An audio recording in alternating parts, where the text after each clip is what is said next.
नमस्कार, जय हिंद। सभी डिफेंस पेंशनर्स का एक बार फिर स्वागत करता हूं। इस वीडियो में हम वन रैंक वन पेंशन 3 के बारे में बात करेंगे। सबसे पहला ये कि क्या माननीय सुप्रीम कोर्ट के आदेश के अनुसार सरकार को OROP 3 1 जुलाई 2024 से लागू करना ही पड़ेगा। दूसरा, क्या सरकार भूतपूर्व सैनिकों को खुश करने के लिए, क्योंकि मई 2024 में चुनाव है और उससे पहले ही OROP 3 का सर्कुलर जारी कर सकती है। और तीसरी बात है कि जब OROP 1 से OROP 2 में आते आते 4 लाख पेंशनर्स को OROP के दायरे से बाहर कर दिया गया था, तो क्या ये आंकड़ा OROP 3 में पहुंचते पहुंचते बढ़ सकता है। आइए बात करते हैं माननीय सुप्रीम कोर्ट के आदेश के अनुसार। ये है माननीय सुप्रीम कोर्ट ऑफ इंडिया का 20 मार्च 2023 का फाइनल आदेश, जिसमें सुप्रीम कोर्ट ने फैमिली पेंशनर्स और गैलेंट्री अवार्डीज को एक ही किस्त में, 70 साल की उम्र वालों को जून जुलाई तक और बाकी जो पेंशनर्स हैं उनको 4 किस्तों में एरियर देने की बात कही थी।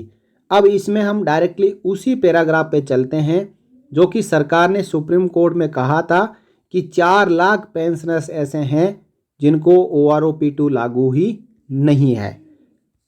देखिए, ये रहा पेरा नंबर 8।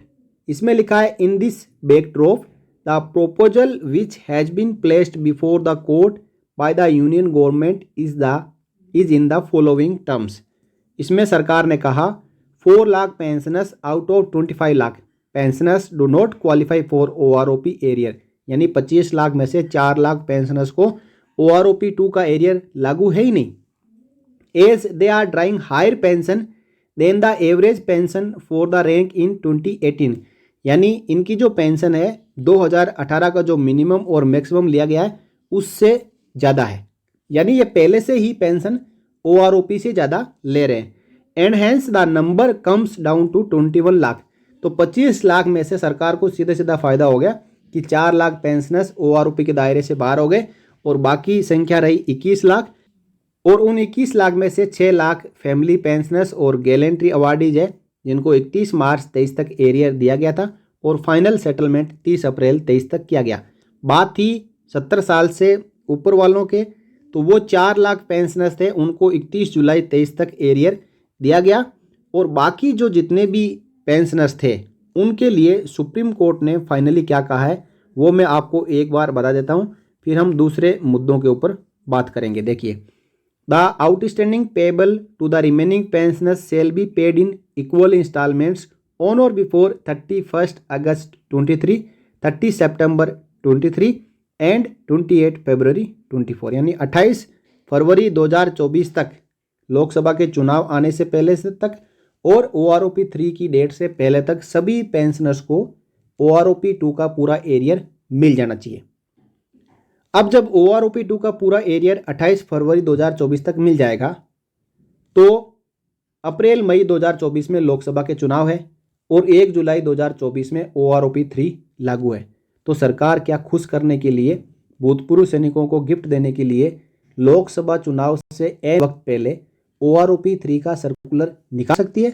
संभावनाएं पूरी है साथियों, क्योंकि सरकार को पता है कि मामला फिर से सुप्रीम कोर्ट में ना जाए, इसलिए इनको लागू जो ड्यू है वो तो 1 जुलाई 2024 से ही मिलना है, लेकिन हम एक सर्कुलर निकाल कर, यानी चुनाव से पहले ये वादा करते हुए सर्कुलर निकाल कर एक्स सर्विसमैन को खुश कर सकते हैं कि आपको 1 जुलाई 2024 से OROP 3 का एरियर मिलने जा रहा है।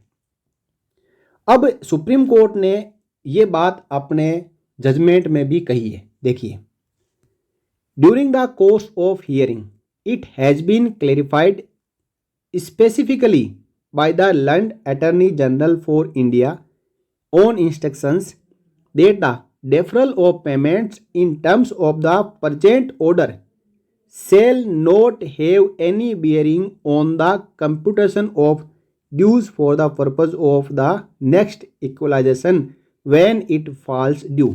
नेक्स्ट इक्वलाइजेशन कब ड्यू है? 1 जुलाई 24 को। तो सरकार की ओर से पैरवी कर रहे एजी साहब ने कहा कि अभी जो पेमेंट लेट हुआ है OROP 2 में, उसका असर OROP 3 में नहीं होगा और OROP 3 जिस तारीख को ड्यू है उसी तारीख से दिया जाएगा। तो ये सुप्रीम कोर्ट के आदेश के अनुसार सरकार की ओर से भी कहा गया है और सुप्रीम कोर्ट के आदेश में भी इस बात को शामिल कर लिया गया है कि OROP 3 1 जुलाई 24 से ही देना पड़ेगा। अब हम फाइनली बात करते हैं कि OROP 1 से OROP 2 में आते आते 4 लाख पेंशनर्स OROP के दायरे से बाहर हो गए। तो क्या ये आंकड़ा बढ़ सकता है? बिल्कुल बढ़ सकता है। OROP 2 में JCOs को बिल्कुल ही बाहर कर दिया और OROP 3 में जब पेंशन का एवरेज लिया जाएगा तो वो 2023 की पेंशन का एवरेज लिया जाएगा।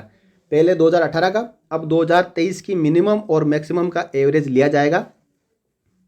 तो ये जो पेंशन रहेगी इसमें जो 2018 में लिया गया वो भी 7वें पे कमीशन के जितने भी सोल्जर्स थे जो रिटायरमेंट लिए हैं उनका पेंशन फिक्सेशन और सैलरी 7वें पे कमीशन की मिल रही थी और 2023 में भी 7वां पे कमीशन ही है, क्योंकि ये पे कमीशन का फिक्सेशन 2026 में होगा। तो उससे पहले जो 2018 में पेंशन गए थे और जो 2023 में पेंशन जा रहे हैं उनका इंक्रीमेंट का ही फर्क पड़ेगा। यानी जो 4 इंक्रीमेंट है वो ज़्यादा ले रहे होंगे और रिटायरमेंट के टाइम पर उनकी क्वालिफाइंग सर्विस और ग्रुप और इनकी लेंथ ऑफ सर्विस के अनुसार थोड़ी सी पेंशन में इंक्रीज होगा। अब कई ऐसे पेंशनर्स हैं जिनका जो OROP 2 में OROP 1 में पहले से ही ज़्यादा ले रहे थे और OROP 2 में 4 लाख बाहर हो गए और OROP 3 में आते आते ये आंकड़ा बढ़ सकता है। और OROP 3 उन्हीं पेंशनर्स को लागू होगा जो 30 जून 2024 से पहले पहले रिटायरमेंट आ चुका होगा। 1 जुलाई 2024 से लागू है, तो उससे पहले जो भी रिटायरमेंट आए हैं प्री मैच्योर रिटायरमेंट को छोड़कर उनको OROP 3 लागू होगा। तो यहाँ पे इस वीडियो में हमने 3 महत्वपूर्ण बातों के ऊपर चर्चा की और अब फाइनली हम सरकार से गुजारिश करते हैं कि आपको OROP 3 देना तो पड़ेगा। आप नहीं दोगे तो भूतपूर्व सैनिक कोर्ट के जरिए ले लेंगे। तो ऐसी संभावनाएं पैदा ही ना हो इससे पहले आप जैसे ही 28 फरवरी 2024 तक OROP 2 जिन जिन पेंशनर्स को लागू है उसका डिसबर्समेंट हो जाए, मार्च 2024 में ही आप OROP 3 का circular department of ex serviceman welfare से जारी करवा दें, ताकि PCDA समय पे कैलकुलेशन करते हुए जुलाई 2024 से पहले पूरे डाटा तैयार कर लें और जैसे ही जुलाई 2024 आए ये OROP का एरियर देना ही ना पड़े और पेंशन का रिवीजन 1 जुलाई 2024 से ही हो जाए। इस फैसले का हम स्वागत करेंगे। सभी तमाम भूतपूर्व सैनिक जिनको OROP 3 लागू है वो सब स्वागत करेंगे, फैमिली पेंशन स्वागत करेगी। तो साथियों ये थी जानकारी OROP 3 से जुड़ी हुई।